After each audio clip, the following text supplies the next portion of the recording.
Canada is searching for an international grocer to enter its domestic market after years of anger from shoppers over high food prices, much of it directed at one of the big players. But would an Aldi or a Lidl solve the problem? Late last year, Emily Johnson took to Reddit to share her frustration with how expensive food in Canada has become. She fixated on one grocer in particular, Loblaw, the dominant food retailer in Canada, boasting nearly 2,500 stores. Her Reddit group, named LoblawsIsOutofControl, was filled with photos of grocery items for sale at seemingly egregious prices, like $40, $29.36, $23.06 for 1.4 kilograms of chicken. Soon after, Ms. Johnson and others banded together to launch a nationwide boycott against Loblaw, saying they were fed up with the disparity between rising food prices and record profits. The company, which also operates pharmacy and discount grocery stores, made a profit of $1 billion in 2023, a nearly 10% increase from a year earlier. As anger grew, the grocer's former president, Galen Weston, who has defended the profits, became the de facto face of food inflation in Canada, thanks to his regular appearances in Loblaw commercials and his annual reported salary of $8.4 million.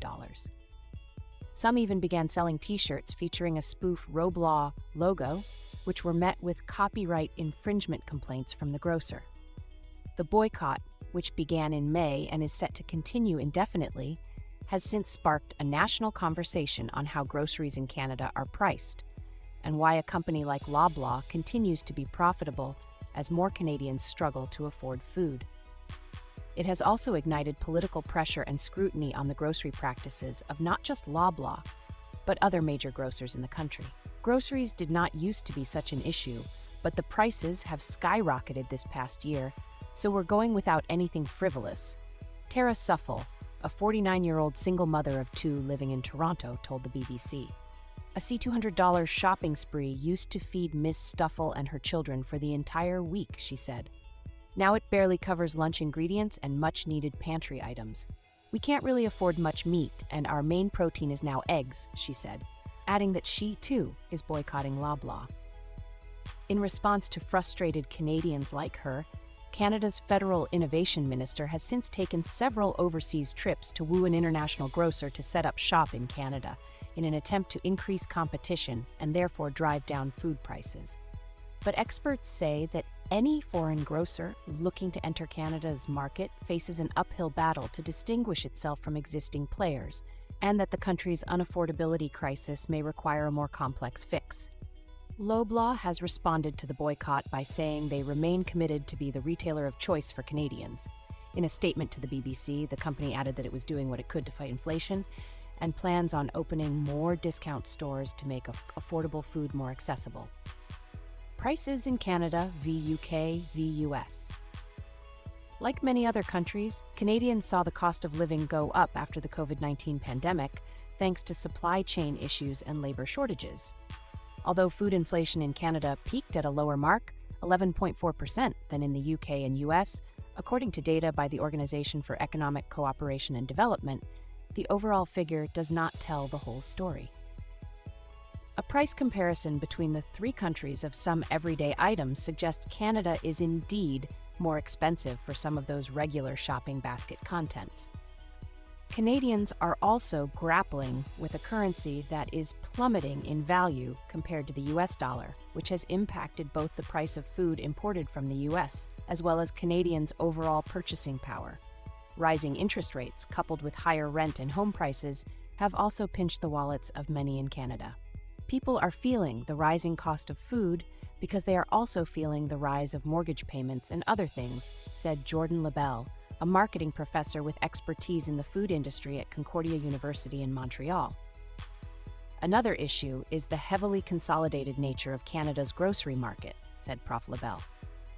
The country's industry is dominated by three large companies: Loblaw, which operates Loblaw's stores, Empire, which operates Sobeys stores, and Metro. They make up nearly 60% of the grocery market share, while Walmart and Costco make up much of the rest. In comparison, the U.S. grocery market features more regional players. And while Walmart is by far the most popular chain across the country, there are more than a dozen other grocers meaningfully competing with it. Similarly, the UK's market is also diverse, with a total of 14 businesses turning over more than £1 billion in groceries sales per year. Prof. Loblaw said the Loblaw boycott is a signal from Canadians who are fed up with the lack of choice and the country's grocery behemoths, who lack an incentive to meaningfully tackle rising food costs.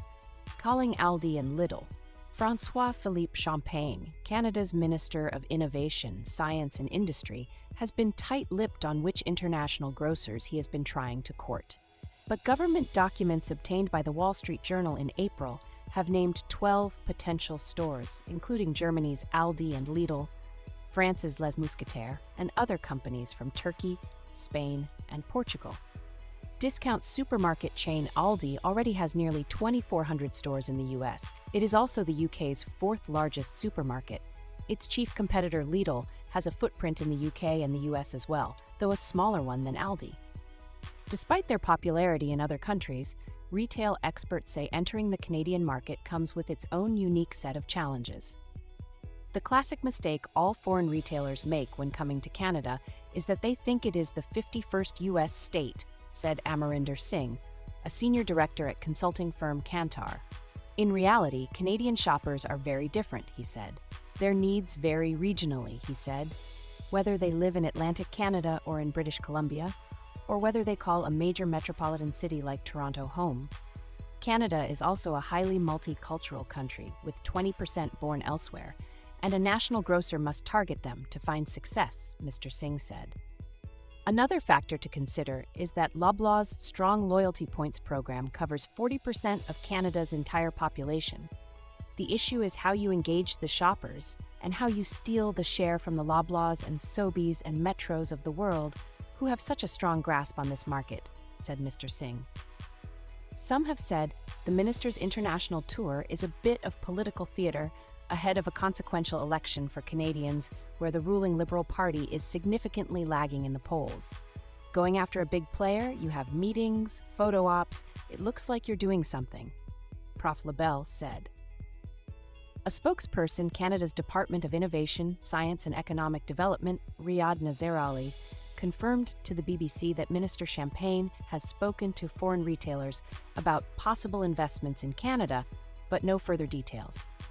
Canada is working on other measures like reforming its Competition Act to make it more friendly to new entrants, he added. Prof. Loblaw said he believes the government should also focus on building up already existing regional players and small local grocers. Experts have said that the impact of the boycott on Loblaw is likely limited. Local, independent grocers around the country, however, appear to be benefiting, with some seeing a significant boost in traffic and sales since the beginning of May. Supporting local players, Prof. Loblaw said, goes a long way in building the local economy and the fabric of a community while improving competition in the market.